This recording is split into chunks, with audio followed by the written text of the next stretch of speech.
Bonjour, je suis Gabrielle Martin, conseillère en prévention à la mutuelle de la QCPA. Aujourd'hui, je vais vous parler du moment de la sieste avec les tout-petits dans le contexte qu'on vit actuellement avec le coronavirus. Donc, je vous ai décortiqué en fait là, le moment de la sieste en 3 phases. Donc, avant, pendant et après la sieste. On va regarder ça ensemble. Je vais vous parler aussi un petit peu au niveau des poupons. On le sait que c'est un petit peu différent à ce moment-là avec eux. Et en même temps, on va faire des petits rappels par rapport à la prévention des blessures lors de la sieste des enfants.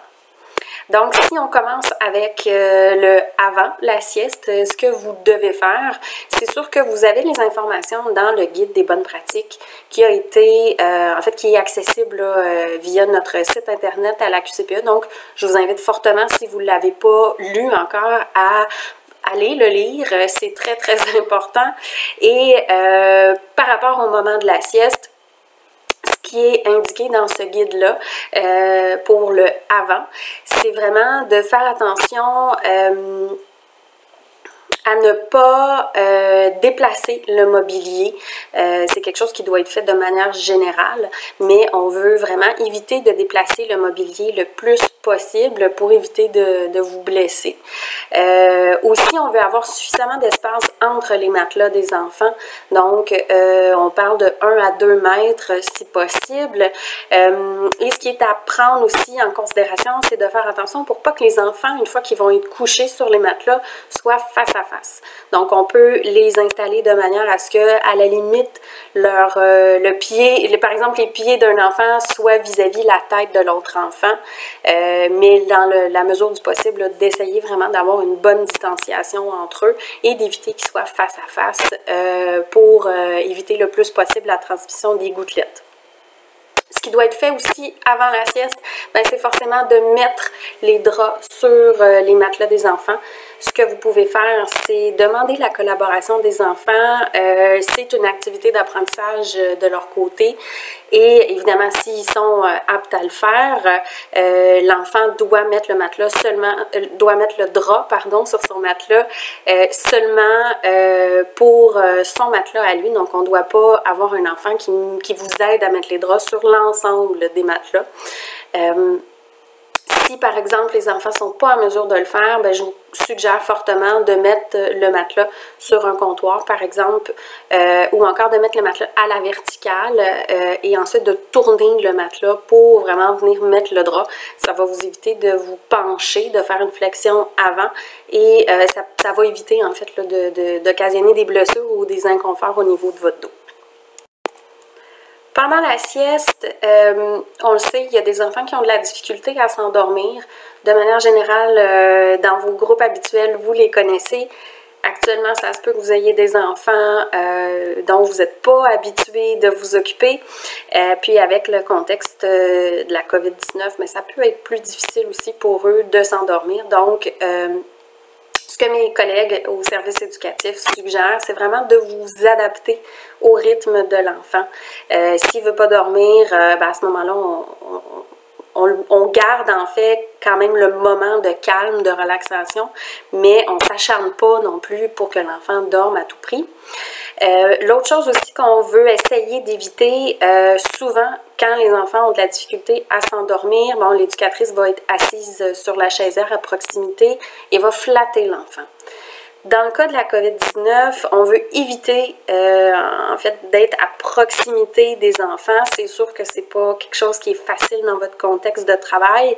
Par contre, vous pouvez quand même vous asseoir à l'aide de la chaisière, mais essayez de garder quand même une certaine distance avec les enfants. Donc, on veut éviter vraiment d'avoir à les flatter pendant ce moment-là.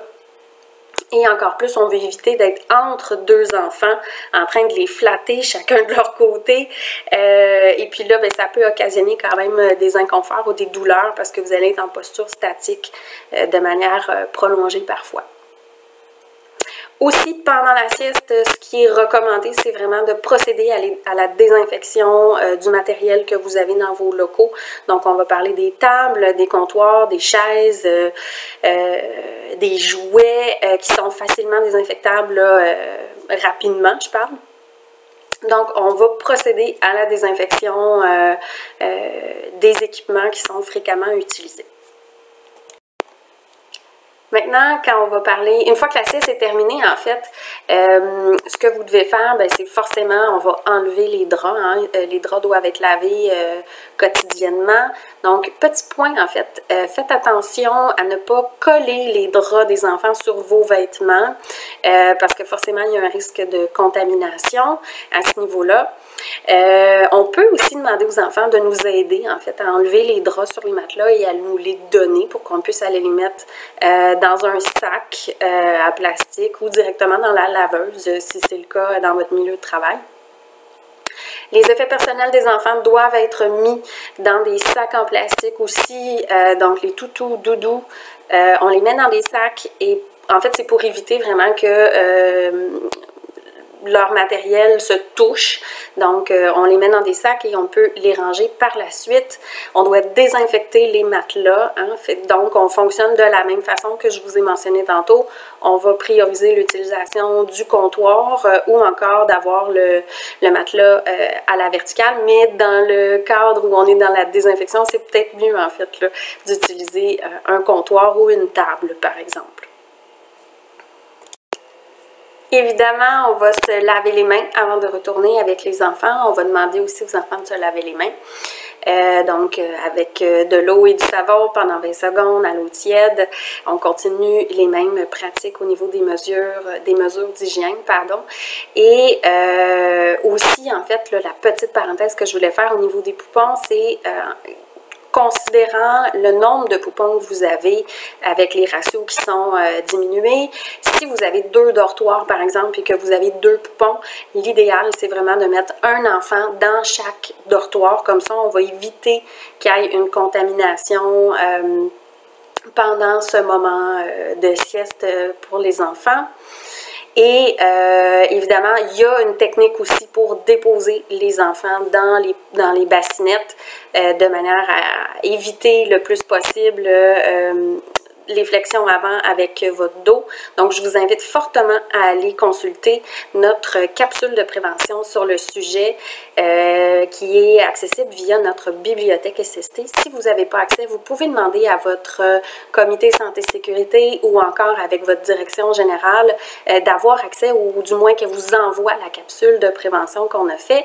Il y a aussi une vidéo que la STARS a fait sur le sujet qui vous montre aussi cette technique de dépôt et de prise de l'enfant dans la bassinette. Donc, vous pouvez aller regarder cette information-là. Et évidemment, je me répète, mais le guide des bonnes pratiques en CPE en contexte de la COVID-19 que vous pouvez aller lire sur notre site internet de la QCPE.